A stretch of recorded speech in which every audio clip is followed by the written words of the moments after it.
하나님께서 역사하실 자리 내어드리기라는 주제로 말씀을 나누길 원하고요. 주님이 역사하실 자리를 내어드려야 되기 때문에 설교가 길면 안 될 것 같아요. 주님이 직접 역사하실 수 있는 자리를 내어드리는 게 너무 중요하다는 생각이 들어서 메시지를 나누고 지난주와 같이 좀 안수하고 여러분들을 축복하는 시간을 가졌으면 좋겠습니다. 네, 말씀을 같이 읽어볼게요. 마태복음 5장 1절에서 12절 말씀인데요, 산상수훈 말씀입니다. 읽어보겠습니다. 시작. 예수께서 무리를 보시고 산에 올라가 앉으시니 제자들이 나아온지라. 입을 열어 가르쳐 이르시되 심령이 가난한 자는 복이 있나니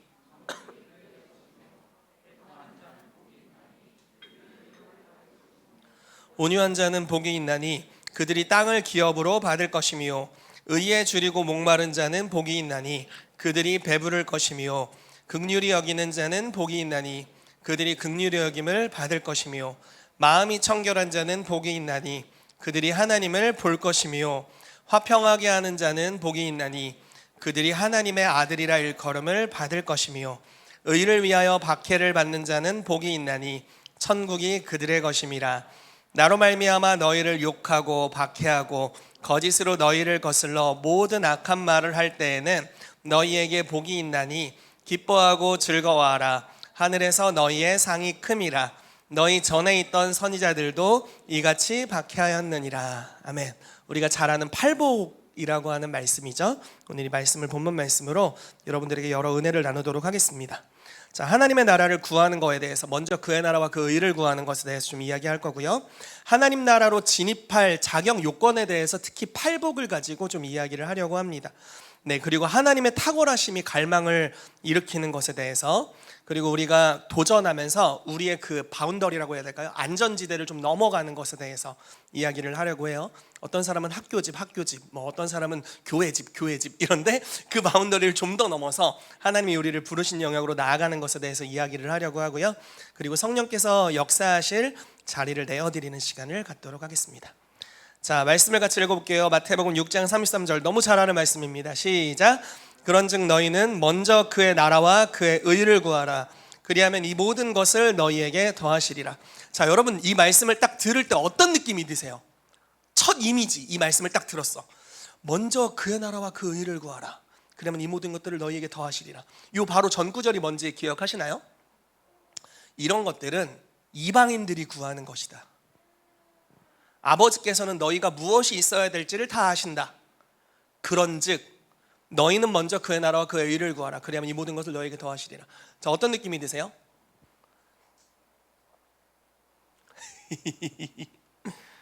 네, 저도 여러분들이랑 같은 생각이에요. 아무 느낌이 들지 않아요? 네, 아무 느낌이 없으신 것 같은데, 네, 저도 별로 느낌이 없습니다. 그런데 우리가 이제 성경에서 하나님에 대한 소개를 좀 혼내시는 이미지로 보는 경우들이 참 많은 것 같아요.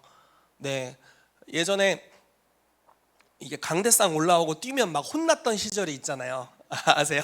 여러분들도 그런 시절이 있었나요?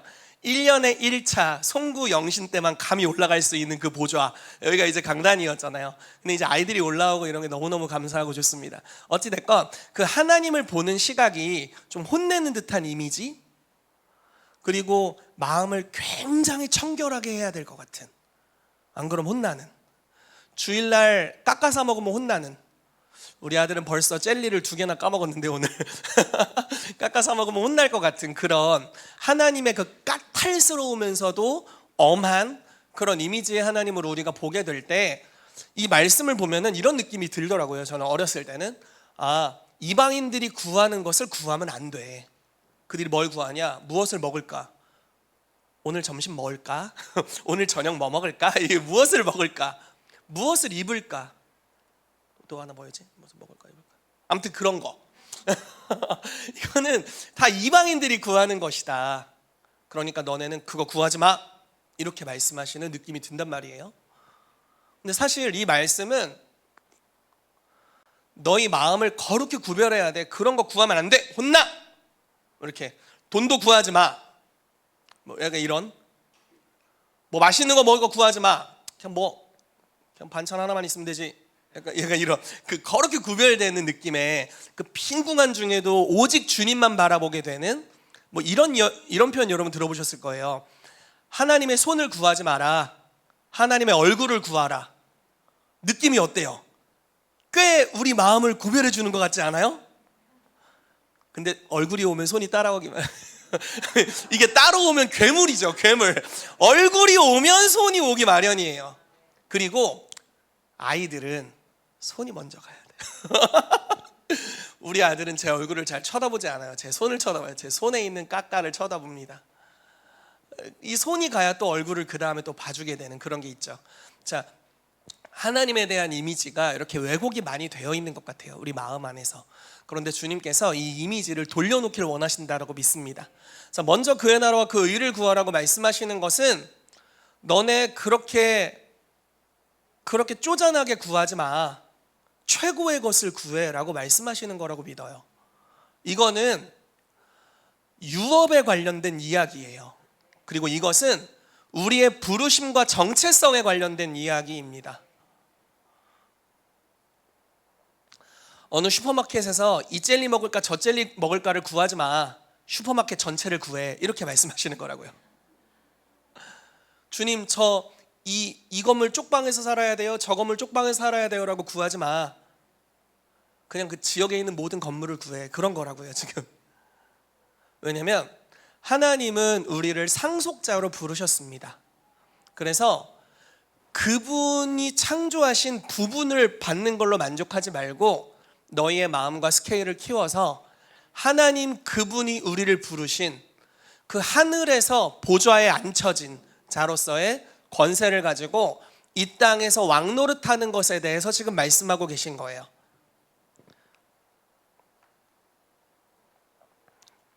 자, 누가복음 12장 30절에 32절 말씀 같이 읽어보겠습니다. 시작. 이 모든 것은 세상 백성들이 구하는 것이라. 너희 아버지께서는 이런 것이 너희에게 있어야 할 것을 아시느니라. 다만 너희는 그의 나라를 구하라. 그리하면 이런 것들을 너희에게 더하시리라. 적은 무리여 무서워 말라. 너희 아버지께서 그 나라를 너희에게 주시기를 기뻐하시느니라. 아멘. 자, 너무너무 뚜렷하죠. 자, 이거 다 세상 백성이 구하는 거야. 아버지께서는 이런 것도 다 주시길 원하셔. 필요하다는 걸 아셔. 근데 훨씬 더 가치 있는 걸 너네는 구할 수 있어. 그런 자격이 있어. 그분의 나라를 구해라 라고 말씀하시는 겁니다. 여러분, 하나님의 나라에는 모든 해결책이 있어요. 제가 이렇게 사람들을 만나보니까 돈 많은 사람들도 근심이 많더라고요. 건강한 사람도 근심이 많아요. 언제 이 건강이 없어질지. 돈 많은 사람도 근심이 많아요. 이 돈이 언제 없어질지. 권세를 가진 사람들도 근심이 많겠어요. 이 권세가 언제 없어질지. 그런데 하나님의 나라는 이 모든 것의 해결책을 가져다 줘요. 하나님의 나라는 이 모든 것을 다 주세요. 단지 이 땅에 있는 것뿐만 아니라 이 땅에서의 장수 수준을 넘어서는 영원한 생명을 약속하고 있어요. 이 땅에서 부동산 몇 개 차원이 아닌 하나님 나라의 부동산을 약속하고 계시고, 이 땅에서 오래 살아봐야 100년, 요즘 재수 없으면 200년 산다는 이야기가 돌고 있는데, 네, 이 땅에서 오래 살아봐야 200년 정도 될 거예요. 우리 아이 세대는 또 그럴 수 있겠죠. 그런데 200년 있다가 영원히 갈 거예요. 거기에 천국의 시민권을 우리에게 주셨고, 아마 제 부동산이 거기에 있을 겁니다. 끝발 날리는 부동산, 최첨단 기계로 장식된 제가 좋아하는 스타일의 부동산이 거기 있을 거라고 믿습니다. 약간의 권세가 아니라 하늘의 권세. 그래서 주와 함께 다스리는 영역에 대해서 하나님의 나라를 말씀하고 계시죠.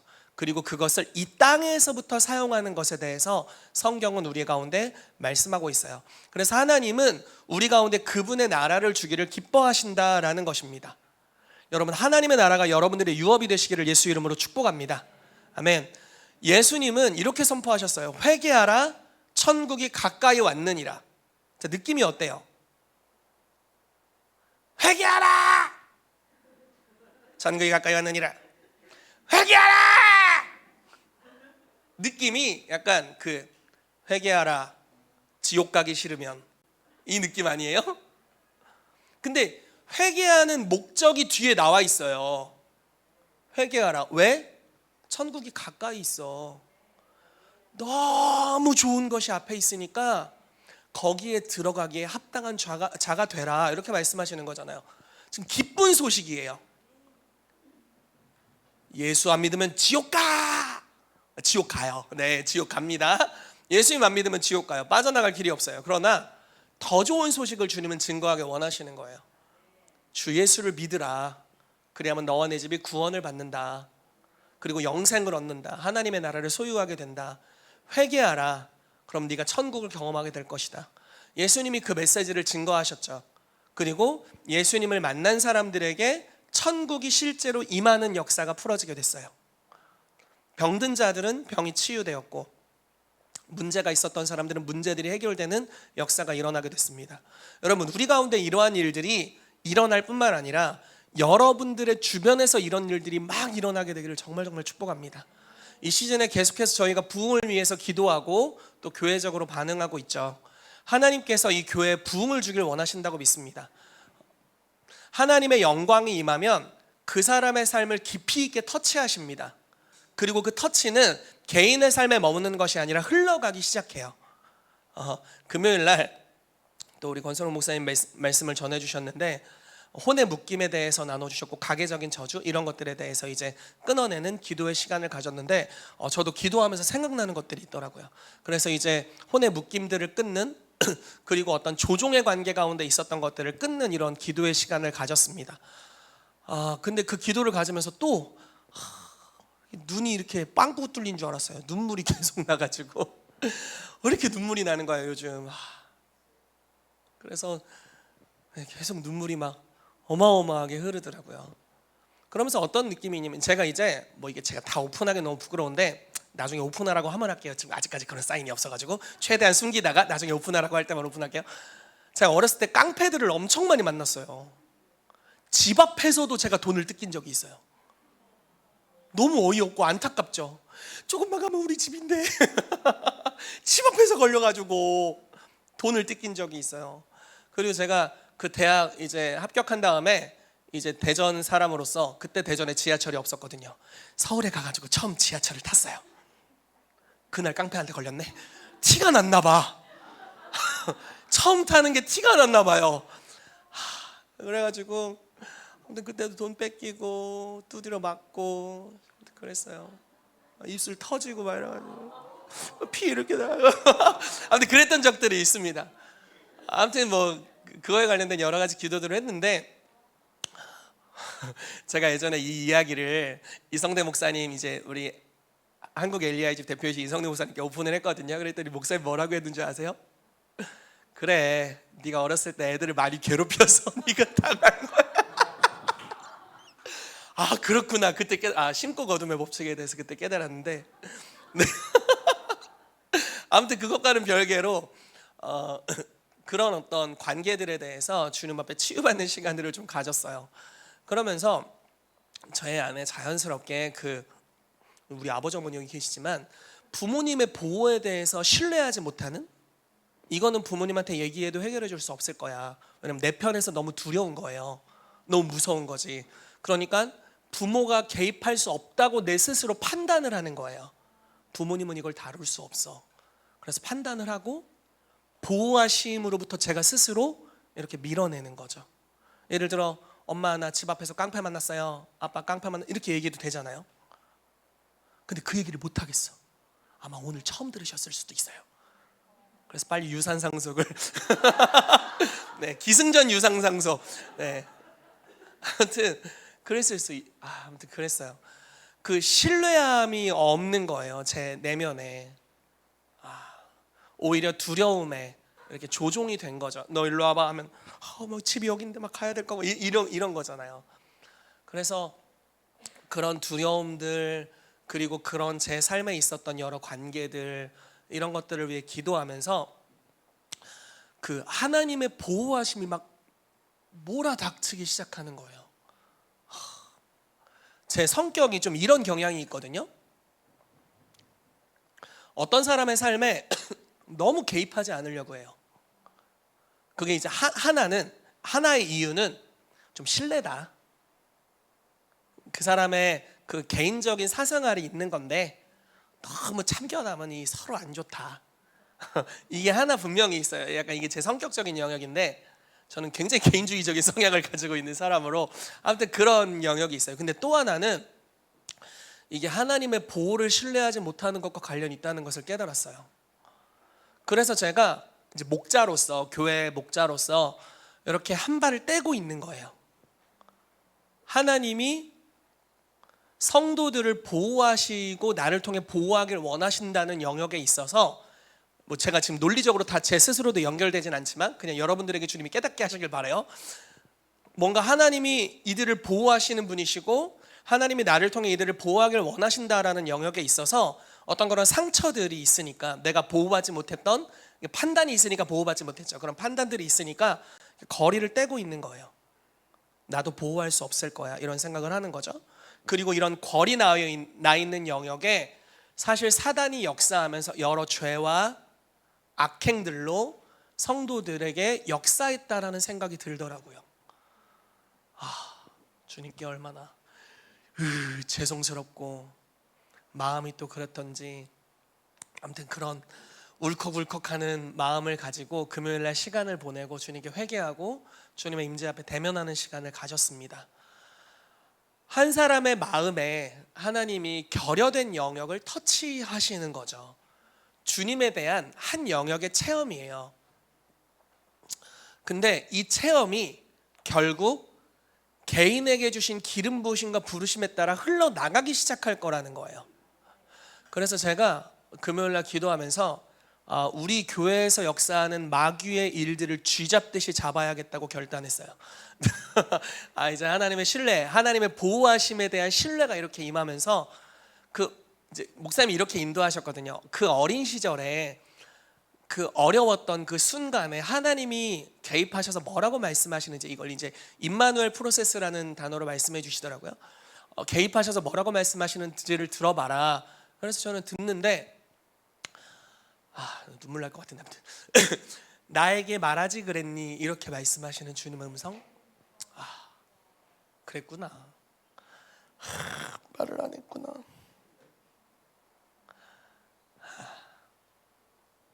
네.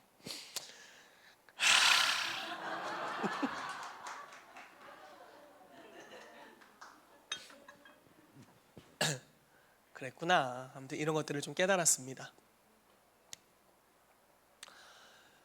하나님께서 우리를 터치하시길 원하세요. 우리는 다 완벽할 수 없죠. 우리 삶에는 그 하나님이 넣어주신 갈망이 있어요. 그러니까 하나님을 추구하는, 하나님의 속성을 추구하는 한 영역과 결여가 있어요. 저의 결여는 이 보호함에 대한 결여였죠. 그런데 이 결여됨을 터치하세요. 그리고 주님이 만져주길 원하세요. 다른 표현을 쓰자면 천국이 이 결여됨을 만나길 원하세요. 천국이 여기 부어지기를 원하시죠. 어떤 사람은 굉장한 공허함이 있고, 어떤 사람은 굉장한 외로움이 있을 수 있고, 어떤 사람은 굉장한 정죄감이 있을 수 있고, 그런 요소들이 있죠. 근데 주님이 그 영역을 채우실 수 있는 분이시다라는 거예요. 그리고 그 사람을 만지면 이제 그 사람의 삶을 통해서 하나님이 무언가 이전에 하지 않았던 일들을 행하시기 시작하는 것입니다. 저는 이 시즌에 저희 교회에 이런 역사가 있게 되길 바라요. 여러분들 한 분 한 분을 주님이 터치하시기를 정말 축복합니다.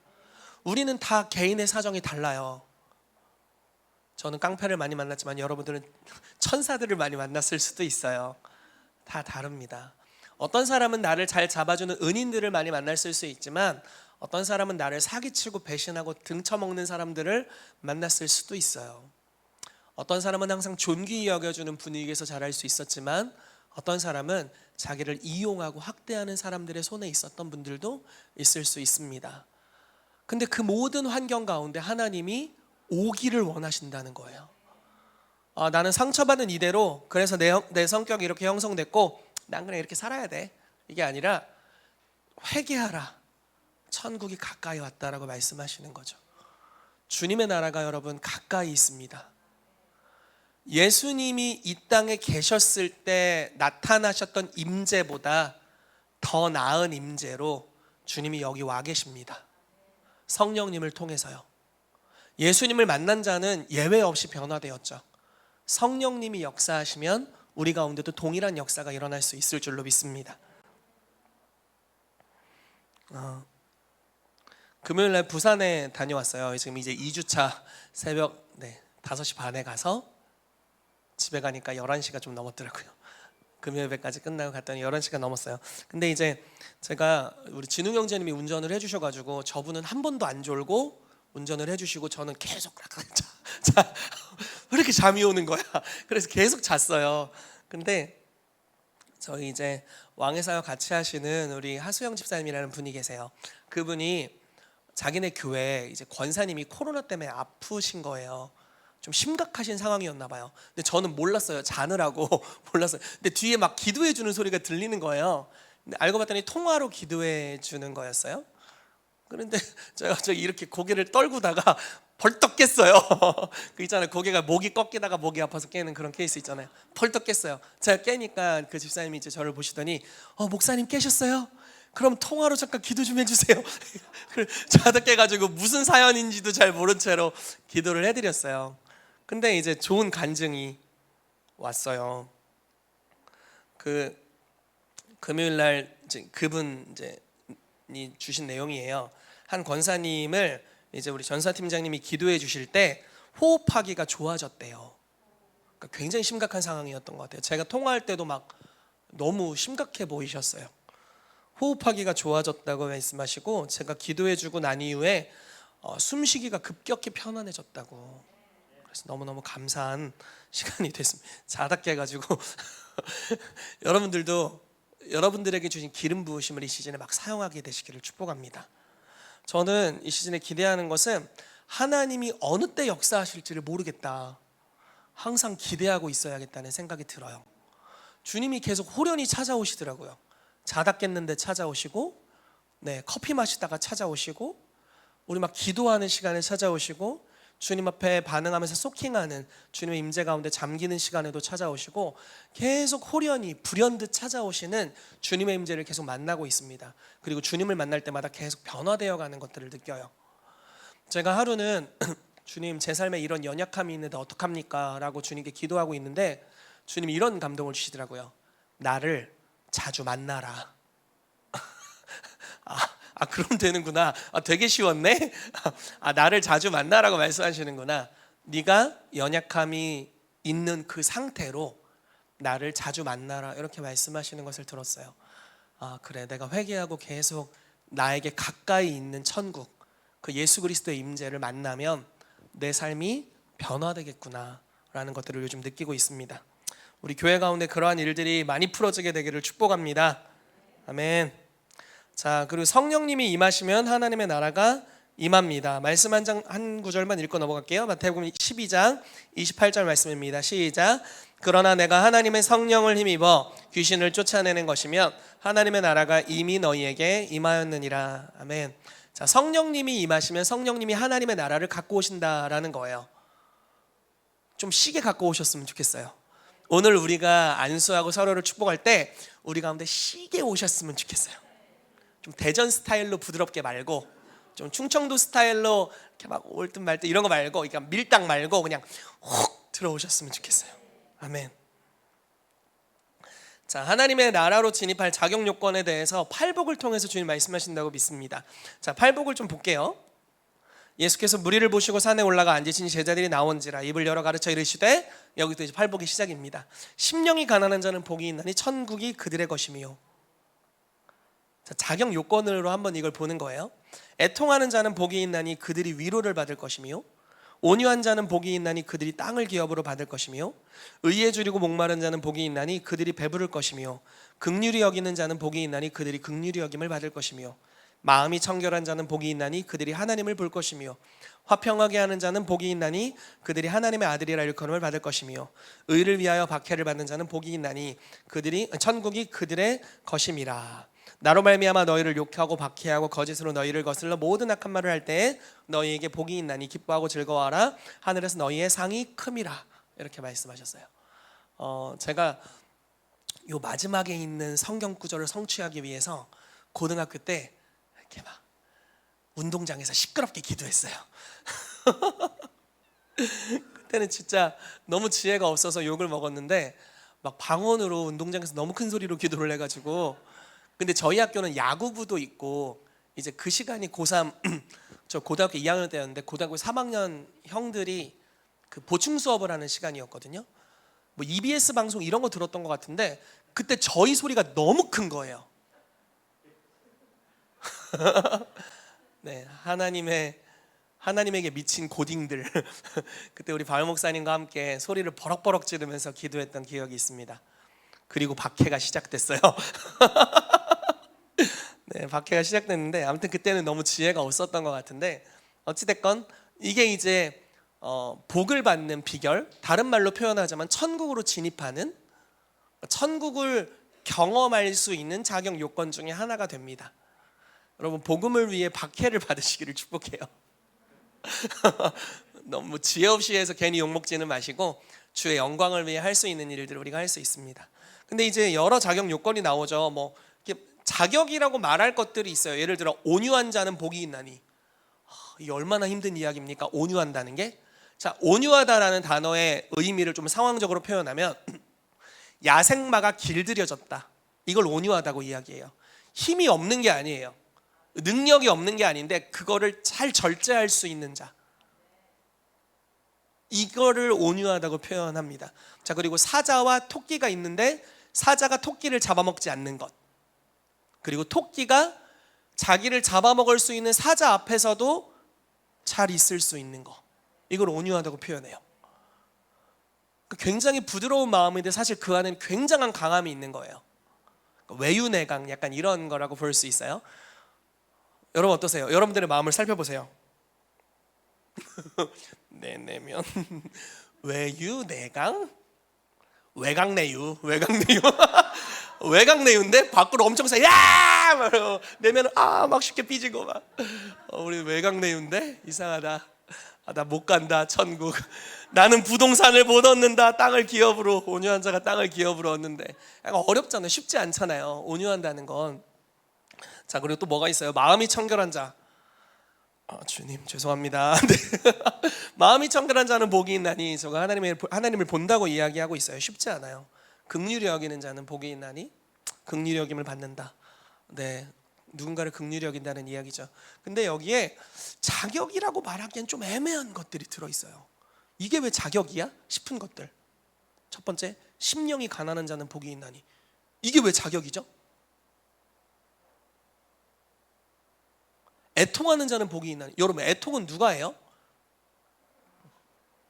마음이 힘든 사람, 억울한 일을 당한 사람, 원한 맺힌 사람, 막 쓴뿌리 많은 사람. 나? 깡패한테 많이 맞은 사람. 네.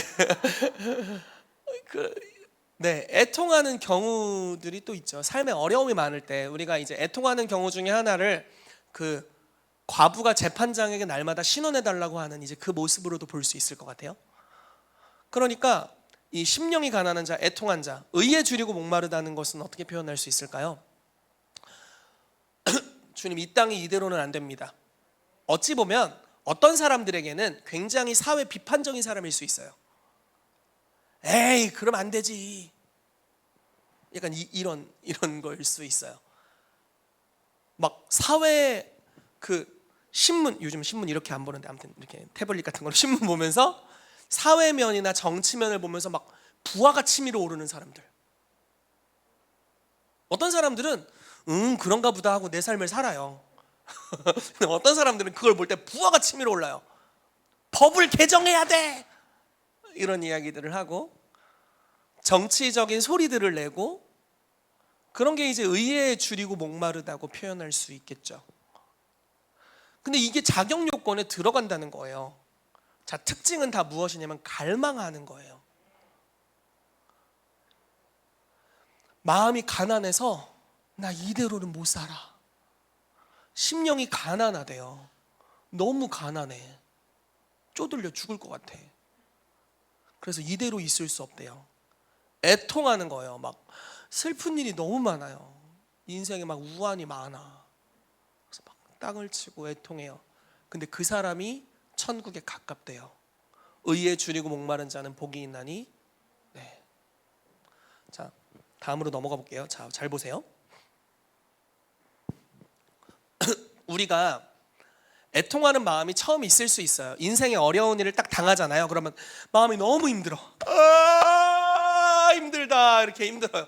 연기를 너무 못하는 것 같아요. 오랜만에 하려니까. 네, 힘들어, 너무 힘들어요. 근데 막 주변에서 크리스찬들이 찾아와. 그래서 얘기해요. 감사야. 감사가 되냐고 지금. 근데 계속 얘기하는 거예요. 감사야, 나도 똑같아요. 뭐 이러면서 계속 얘기. 그러다 보면 무뎌져요. 슬펐는데 무뎌져요. 나 심령이 가난했어요. 막 병들었어요. 너무 힘들어. 근데 다 그렇게 사는 거야. 막 똑같이 힘든 사람들 이야기 막 들으면서 그래, 그렇게 사는 거야. 그렇게 사는 거야. 무뎌져요. 그리고 기대감이 사라져요. 그리고 목마름이 사라져요. 그냥 그러니까 갈망이 없어져요. 그럼 팔을 다쳤어요. 누구는 암이래. 누구는 다리 부러졌대. 그래도 그냥 살만하대요. 그냥 사는 거예요. 신혼에 대한 기대, 결혼에 대한 기대를 가지고 결혼을 했어요. 부부싸움을 했어. 결혼하자마자 막 환상을 갖고 있었는데 부부싸움을 했어. 억장이 무너져 내려. 막 으아, 내 결혼 생활 앞으로 40년 어떻게 살지. 억장이 무너져 내렸어. 근데 결혼 20년 차에 고수가 나타나서 해준다는 말이 다 그러면서 사는겨. 무뎌져. 평생 전우회로 사는 거구나. 무뎌지는. 애가 태어나니까 전우회가 불타오르더라고. 무뎌지는 거예요. 이렇게 이 정도 싸우는 거 누구나 다 황혼 이혼을 꿈꾸지. 약간 이런 식으로 무뎌지는 거예요. 그리고 그러려니 하고 갈망함이 없어져요. 이건 저는 사단의 전략이라고 생각해요. 근데 하나님이 일하시는 방법 중에 하나는 하나님의 탁월하심을 보여주세요. 무슨 말이냐면 그런 수많은 분명히 어려움 가운데 있지만 갈망함이 소멸된 사람들 중에 몇몇 사람을 의도적으로 그 구렁에서 건져내신다는 거예요. 그래서 여기서부터 확 건져냄을 받아요. 그럼 분명히 내가 같은 처지였거든요. 나도 아프고 너도 아프고 그래 아파 쌤 이러면서 같은 처지였는데 나 빼고 다 나았어. 그럼 더 이상 그 상태로 만족할 수 없어요. 막 여러 마음이 일어나요. 소외감, 뭐 이런 거, 거절감. 그러다가 이제 나중에는 하나님 왜 나는? 이런 생각이 들게 되는 거죠. 제가 쇼핑몰을 사업을 하다가 괜찮았어요. 잘 되고 있었어요. 그러다가 이제 정책이 바뀌면서 좀 어려워졌는데, 그러다가 여러분 시간이 너무 없는 거예요. 사역을 하면서. 그래서 그냥 열심히 사역에 집중하면서 관심 있는 분들을 알려줬어요. 그때까지는 우리 집이 평안했다고요. 근데 그 이야기를 듣고 자기가 또 연구하고 새로운 방식으로 해서 수익이 1,000을 찍고 막 2,000을 찍고 이런 이야기를 저에게 간증을 해요.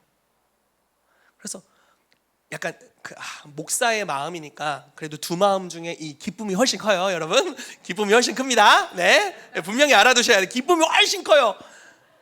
약간 나도 좀 열심히 할 걸 그랬나? 약간 이런 생각이 들어요. 집에서 얘기했어. 우리 집이 평화로웠을까? 너는 왜 못하냐? 네가 알려줘 놓고. 자, 지금 무슨 이야기를 하는 거예요? 이게 좋은 상태라고요. 내가 깜짝이야. 네, 누군가가 쳐다보고 계셔가지고 깜짝 놀랐어요. 네, 땅을 쳐다보고 잠시 설교를 하겠습니다. 그러니까 하나님이 역사하시는 거잖아요. 하나님이 지혜를 가지고 사람들을 축복하기 시작하시는 거죠. 그래서 놀라운 축복을 통해서 막 그냥 평이한 수준으로 우리 다 거기서 거기였는데 막 이렇게 막 일어난다니까요. 막 일어나요. 재정적인 부여함이 막 터져 나온다고요. 막 이쪽에서 우물이 터지고 저쪽에서 우물이 터지고. 그럼 갑자기 마음이 좋지가 않아. 배가 아파. 제가 오늘 설교는 배가 아프셔라 이 이야기예요. 그냥 주님 감사합니다, 주님께 영광 올려드립니다, 우아하게 이렇게 하지 마시라고요. 사실은 여기 좀 애린 마음 있잖아. 근데 주님이 그거를 기뻐하신다는 거예요. 그게 천국을 경험할 수 있는 자격 요건이 된다고요.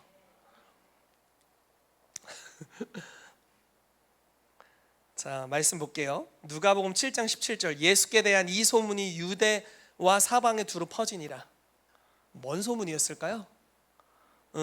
하나님의 아들이 오셨대야, 끝, 이런 거였을까요? 아닐 거예요.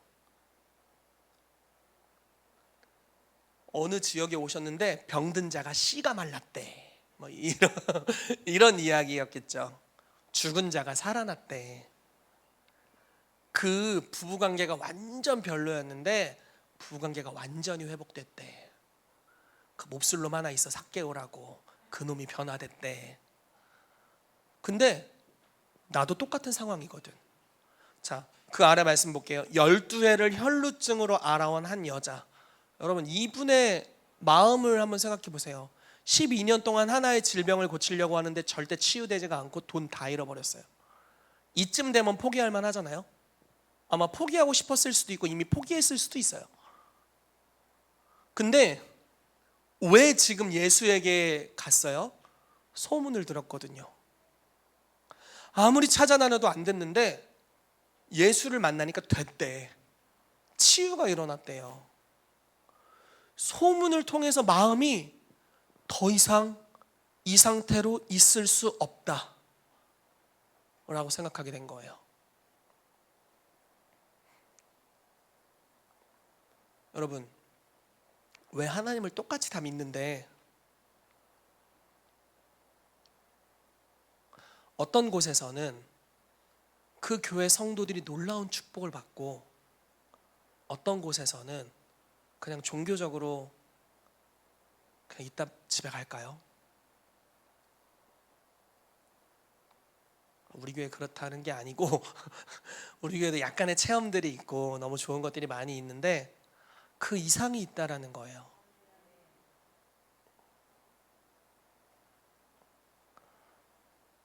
지금 브라질에서 부흥이 일어나고 있대요. 아프리카에서도 부흥이 일어나고 있대요. 가봐야겠어. 아무래도 캐나다에서도 미국에서도 여러 지역 가운데 부흥이 일어나고 있어요.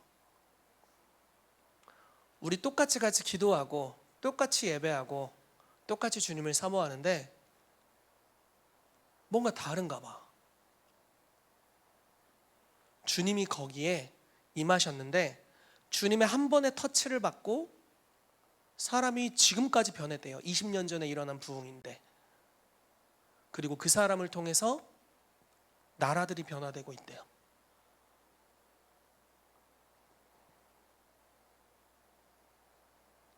그런 이야기를 들어야겠어요. 그래서 내면에 질투가 좀 불릴 듯이 일어나야겠어요. 배가 좀 아프려고. 어제는 고기를 많이 먹어서 배가 아팠는데 그런 걸로 말고 하나님이 탁월하게 역사하신다는 열방의 수많은 간증들, 전 세계 아무도 그런 일이 일어나지 않으면 성경이라도 보면서 역사적으로 하나님이 이렇게 강력하게 역사하셨는데 예수 그리스도는 어제나 오늘이나 영원토록 동일하신데 우리 시대에 왜 이게 일어나지 않는가? 목마르다, 이걸로 만족할 수 없다. 지금 부어주시는 것들 너무 감사하지만 주님 더 있다는 것을 제가 알겠고 더 원합니다. 이 영역으로 이 교회가 들어가게 되기를 예수 이름으로 축복합니다. 저와 같은 수준에 있는 사람들의 이야기를 들으면서 마음에 안위함을 받으려고 하지 않게 되기를 축복해요. 그래, 나 가난해. 너도 가난해? 응, 가난해. 가난해. 너 부부싸움 많이 해? 응, 많이 해. 나도 많이 해. 너도 많이 해? 응, 많이 해. 응, 많이 해. 너 부부싸움 많이 해? 응, 많이 해. 난 한 번도 안 했는데? 응? 너 가난해? 응, 가난해. 너는? 가난했는데 지금은 1,000억대 부자야. 뭐? 여러분, 이런 하나님의 탁월하심의 간증들이 우리 귀에 들려지게 되기를 축복하고요. 이것이 우리의 내면을 다시 불릴 듯이 주님을 향한 갈망으로 일으키게 되기를 예수 이름으로 축복합니다. 아멘. 자, 안전지대에서 벗어나는 것이 필요합니다. 우리가 매일 해오던 방식으로는 하나님을 더 경험하기가 어려울 수 있어요. 자, 사도행전 2장 13절 14절 이 내용이 어떤 내용이냐면요, 베드로가 성령 강림이 일어난 다음에 즉시 설교하는 장면이에요. 자, 이 전까지 베드로가 설교했다는 성경 구절을 제가 본 적이 없어요. 물론 이제 복음 전하러 다녔겠죠. 그렇지만 이렇게 많은 조롱 가운데 설교한 적은 없을 거예요. 굉장히 자기를 조롱하는 환경에 노출됐어요. 야, 예수가 죽었잖아. 그 니네 모여서 뭐하냐? 술 마셨냐? 슬퍼서? 뭐 이러고 있는 환경이잖아요. 근데 베드로가 담대하게 일어나서 평소에 하지 않던 일을 합니다. 사도행전 11장도 동일한 말씀입니다. 유대인에게만 복음을 증거하다가 헬라인들에게도 복음을 증거했대요. 평소에 하지 않던 일들을 했어요. 그냥 옆집 아저씨랑 대화만 하다가 믿음으로 손을 얹었대요. 복음을 믿지만 한 번도 복음을 나눈 적이 없었는데 내 마음의 안정감을 넘어서서, 안전지대를 넘어서서 복음을 말했대요. 한 번도 누구에게 안부 전화를 하거나 전화로 기도해 준 적이 없는데 성령님이 감동을 주셔서 안전지대를 넘어서서 그들을 위해 기도해 줬대요. 제가 외부로 나갈 수 있는 기회들이 계속 열려서 주님께 감사한데, 그런 기회가 있을 때마다 너무 감사해요. 왜 그러냐면 그게 저를 안전지대 밖으로 내몰아줘요. 저를 전혀 모르는 사람들에게 저를 노출시켜줘요. 그래서 항상 도전을 하게 되거든요. 그러면은 약간 여기는 여러분들이 저를 나무주연상처럼 우리 학기전 선생님이 그렇게 소개를 해주, 나무주연상, 비가 와서 그런가 머리가 더 구부러졌는데 나무주연상이기에는 너무 구부러졌는데, 아무튼 굉장히 허용적인 분위기잖아요. 여기는 존중해 주시고 밖에 나가면 안 그래요. 저 어린 것이 뭘 말하려나 이렇게 예언 한번 해봐? 약간 이런 자세인 경우들도 있고 달라요. 환영해 주는 분위기가 전혀 아니에요. 그러면은 거기 가서 성령께서 감동을 주시는 대로 무언가를 말하고 사역을 하고 선포하고 치유의 일들을 행하고 예언을 하고 가르치고 이런 일들을 하죠. 그럼 분위기가 바뀌어요. 그게 저를 안전지대 밖으로 인도해서 새로운 사람들, 새로운 환경을 만나면서 그 영역을 변화시키는 일을 하도록 하세요. 그럼 그게 제 삶에 하나님이 주신 은사들을 불릴 듯하게 하고 저로 하여금 생소한 장소로 나아가게 해서 오직 하나님만 의지하게 해줘요. 여기 있으면 우리 구자호 집사님이 저를 이렇게 애틋하게 쳐다보시잖아요. 설교하다가 막 마음이 내가 뭘 잘못한 것 같을 때 이렇게 한번 싹 쳐다보면 그래, 위로가 된다 하고 다시 하고 의지가 돼요. 근데 밖에 가면 의지할 사람이 없어. 이렇게 봤더니 잘하나 그럼 그때 오직 하나님을 의지하는 거죠. 의뢰하고 주님을 의지해서 안전지대를 넘어서서 무언가를 말하기 시작합니다. 여러분, 우리 교회 가운데 그게 필요하다고 믿어요. 제가 지난번에 메시지를 나눴죠. 사도행전 2장 초대교회는 그 시작점에서 기도로 하나님의 부흥의 불이 임했다고요. 근데 우리는 그렇지 않아요. 성령 강림이 이미 일어났거든요. 사마리아는 안수를 통해서 부흥이 임했어요. 그리고 치유하고 축사하는 일을 통해 부흥이 임했어요. 에베소에서는 하나님의 나라의 복음을 가르치는 것을 통해 부흥이 임했어요. 다 달라요. 이게 무슨 말이냐면 성도들이 해야 될 일들을 하면서 자기의 안전지대를 벗어났을 때 부흥이 임했다는 거예요. 지난주 회의 때 거의 교회 상반기 계획을 다 세워버렸는데 약간 말씀드릴게요. 저희가 오중사역 지금 소그룹 하는 것들이 이제 끝나게 되면 조만간 한 달 좀 더 뒤에 밖으로 전도를 나가려고 합니다. 아마 그쯤 되면은 뭐 마스크 벗는다는 이야기가 지금 있어서 아마 좀 저희가 자유롭게 복음을 증거할 수 있게 될 것 같아요. 그래서 능력 전도든 예언 전도든 치유 전도든 뭐 귀신을 쫓아내며 전도를 하든 아무튼 전도를 할 거예요. 근데 그 전도를 하기 위해서 한 달간 훈련하는 시간을 가지려고 합니다. 예언과 치유 축사를 훈련하는 시간을 교회적으로 이제 뭐 2부 예배가 저희가 있진 않지만 오후 시간을 이렇게 가지려고 합니다. 그리고 나서 야외 예배를 드릴 거고요. 그리고 나서 그리고 채한 목사님을 초대하기로 했어요. 그래서 채한 목사님이 저희 교회에 와서 메시지 나눠주시기로 했고, 동일한 기간에 홍정신 목사님도 같이 오시기로 제가 어제 목사님 통화하면서 말씀드렸어요. 그래서 아마 홍 목사님도 오실 것 같아요. 두 분이 오셔서 이제 영적인 아버지들로서 교회를 이제 집회로도 섬겨주시기로 했습니다. 그래서 하나님이 예비하신 놀라운 은혜들이 상반기에 이렇게 예비되어 있는데, 우리에게 필요한 것은 주님이 임하실 것을 기대하고 기도할 때 임하시든지, 내가 안수할 때 임하시든지, 내가 복음을 증거할 때 임하시든지 주님께서 어느 순간 호련히 임하신다라는 거예요. 그리고 그것을 위해서 우리가 믿음으로 반응할 필요가 있다라는 거죠. 여러분, 안전지대 밖으로 벗어나게 되시기를 정말 축복합니다. 그래서 하나님이 이때 역사하지 않으시면 수치를 당할 수도 있는 상황에 여러분들이 나가게 되시기를 축복해요. 무슨 말인지 이해되세요? 안 멋있어 보이는 영역으로 가세요. 손을 얹었는데 치유가 안 됐어. 얼마나 멋없어. 그쵸? 하나님이 당신을 치유하실 겁니다. 제가 손을 얹을게요. 아픈디? 멋없어. 근데 그걸 해야 돼요. 제가 예언해 드릴게요. 다 틀렸어. 다 틀렸다. 그런 영역으로 가야 된다고요. 도전하는 영역으로 안전지대를 벗어나서 여러분들이 나아가게 되시기를 축복합니다. 하나님께서 개인의 삶에 기름 부음이 있어요. 여러분들에게 다 기름 부심이 있고, 오늘 우리가 안수할 때 또 새로운 차원의 기름 부심이 임하게 될 겁니다. 근데 이 기름 부심이 내 안에서부터 바깥으로 퍼져나가는 것은 내가 평소에 하던 일 이상의 어떤 것들을 할 때 퍼져나가게 될 거예요. 그 다람쥐 쳇바퀴 안을 벗어나게 되시기를 예수 이름으로 축복합니다.